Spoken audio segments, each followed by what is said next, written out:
RBI तरफରୁ ଜମାକାରୀ ଶିକ୍ଷା ଓ ସଚେତନତା କର୍ମଶାଳା।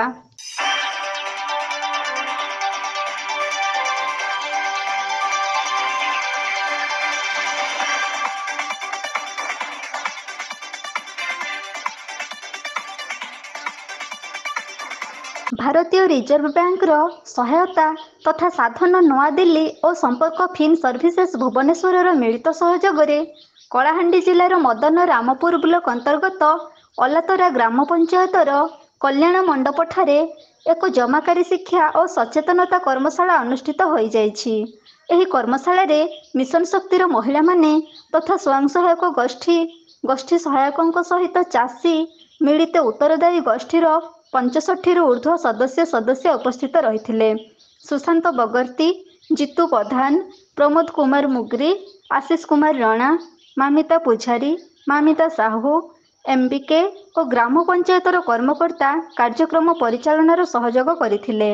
ଏହି କର୍ମଶାଳାରେ ଉପସ୍ଥିତ ରହିଥିବା ସଦସ୍ୟମାନେ ଖୁବ୍ ଉତ୍ସାହର ସହିତ କର୍ମଶାଳାରେ ଭାଗ ନେଇଥିବା ଜଣାପଡ଼ୁଥିଲା। ନିଜ ଭବିଷ୍ୟତ ଜୀବନର ଏକ ଲମ୍ବା ରାସ୍ତାରେ ନିଜକୁ ଏବଂ ନିଜ ପରିବାରକୁ ଆର୍ଥିକ ମାନଦଣ୍ଡରେ ଏହି କର୍ମଶାଳା ଖୁବ୍ ସହଯୋଗ କରିପାରିବ ବୋଲି ଆଶା କରାଯାଉଛି।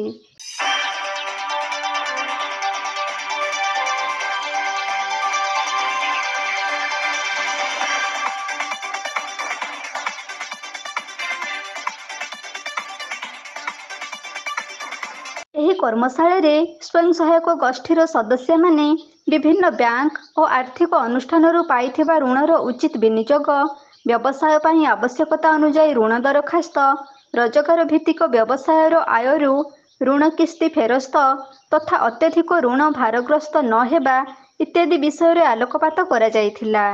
କର୍ମଶାଳାରେ ଡିଜିଟାଲ ମାଧ୍ୟମରେ ଟଙ୍କା ଆଦାନ ପ୍ରଦାନ କରୁଥିଲେ ଆବଶ୍ୟକ ସତର୍କତାର ବିଭିନ୍ନ ଦିଗ ବିଷୟରେ ସମ୍ବଳ ବ୍ୟକ୍ତିମାନେ ଅଂଶଗ୍ରହଣକାରୀମାନଙ୍କୁ ବୁଝାଇଥିଲେ। ବିଭିନ୍ନ ଅଜଣା ନମ୍ବରରୁ ଆସୁଥିବା ଫୋନରେ ନିଜର କୌଣସି ଗୋପନୀୟ ତଥ୍ୟ ନ ଦେବା ପାଇଁ ସୂଚନା ଦେଇଥିଲେ।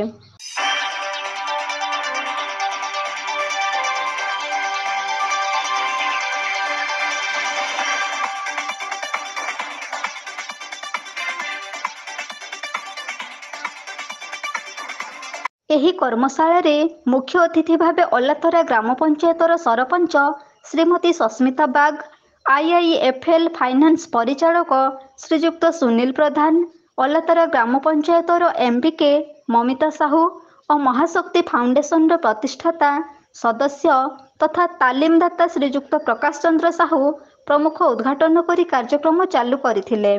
ଏହି ଗୁରୁତ୍ୱପୂର୍ଣ୍ଣ କର୍ମଶାଳା ସାଧାରଣ ଲୋକଙ୍କ ପାଇଁ ଅତି ଜରୁରୀ ହୋଇଥିବାରୁ କର୍ମଶାଳାରେ ଯୋଗ ଦେବା ପାଇଁ ଲୋକମାନଙ୍କ ମନରେ ଉତ୍ସାହିତ ଥିବା କର୍ମଶାଳାରେ ଦେଖିବାକୁ ମିଳିଥିଲା। ତା ସହିତ କର୍ମଶାଳାରେ ଉପସ୍ଥିତ ରହି ନିଜକୁ ସୁରକ୍ଷିତ ରଖିବା ସହିତ ସମାଜକୁ ସୁରକ୍ଷିତ ରଖିବାର ଏକ ମାଧ୍ୟମ ବୋଲି ଗ୍ରହଣ କରିଥିଲେ।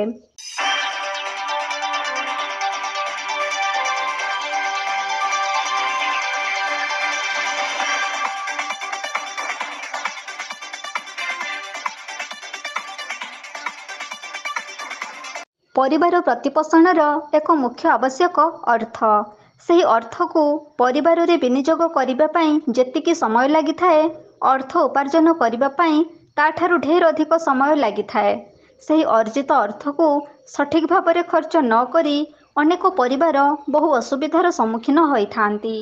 ଅର୍ଥ ଅଭାବରୁ ବିଭିନ୍ନ କୁପଥରେ ପାଦ ଦେବା ସହିତ ଅନେକ ହୀନବୃତ୍ତିକୁ ଆପଣାଇବା ପାଇଁ ବାଧ୍ୟ ହୋଇଥାନ୍ତି। ପରିବାରର ବାର୍ଷିକ ଆୟ ଓ ବ୍ୟୟ ଅଟକଳ ଯୋଜନା କରି ଆୟ ଅନୁଯାୟୀ ବ୍ୟୟ କରିଲେ ହିଁ ପରିବାରର ଆର୍ଥିକ ସ୍ଥିତି ସୁଦୃଢ଼ ହୋଇପାରିବ। ଭବିଷ୍ୟତରେ ହେବାକୁ ଥିବା ଖର୍ଚ୍ଚକୁ ଆକଳନ କରି ପରିବାରକୁ ଠିକ୍ ଭାବରେ ପରିଚାଳନା କରିଲେ ଭବିଷ୍ୟତରେ କୌଣସି ସମସ୍ୟାରୁ ବଞ୍ଚିତ ହୋଇପାରିବେ ବୋଲି ଏହି କର୍ମଶାଳାରେ ପୁଙ୍ଖାନୁପୁଙ୍ଖ ଭାବରେ ବୁଝାଇ ଦିଆଯାଇଥିଲା।